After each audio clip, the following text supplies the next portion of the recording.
జరగదు, మీరు రండి, మేము పక్క నుండి చూసుకుంటారన్నారు.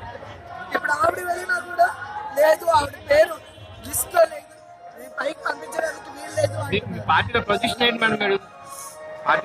State organising secretary. ఇప్పుడు పొజిషన్ అది కాదండి. పొజిషన్ లో ఉన్నప్పుడు నేను కింద కూర్చొని ఉంటే మహానాడికి నన్ను డయాస్ మీద కూర్చోబెట్టారు. పవర్కి వచ్చిన తర్వాత జనంలో కూర్చోడానికి నాకు ఇబ్బంది లేదండి, నన్ను కూర్చొని ఇవ్వరు. ఏంటంటే మేము ఒక సినిమా ఆర్టిస్ట్ గా ఉన్నాం కాబట్టి ప్రతి ఒక్కరు కూడా ఫోటోలు అంటారు, అదంటారు, ఇదంటారు. కానీ నేను అనేది ఏంటంటే ఎక్కడ కూర్చోవాలని కాదు, రోడ్డు మీద కూడా నేను కూర్చోగలను. కానీ నేను ఇది పార్టీ నుంచి నాకు అవమానం చేస్తున్నారు. ఇది అవమానం అండి, అవమానం. ఎలాంటి అవమానం అంటే 10 సంవత్సరాలు నేను నిస్వార్థంగా పార్టీకి పనిచేసినప్పుడు నాకు ఇచ్చే మర్యాద ఈ రోజు ఇది. ఆల్రెడీ 2 years బ్యాక్ హైదరాబాద్ లో చేశారు ఇలాగే, అందుకనే నేను తిరుపతికి రాలేదు. ఇప్పుడు కూడా నేను రాకూడదు అనుకున్నాను.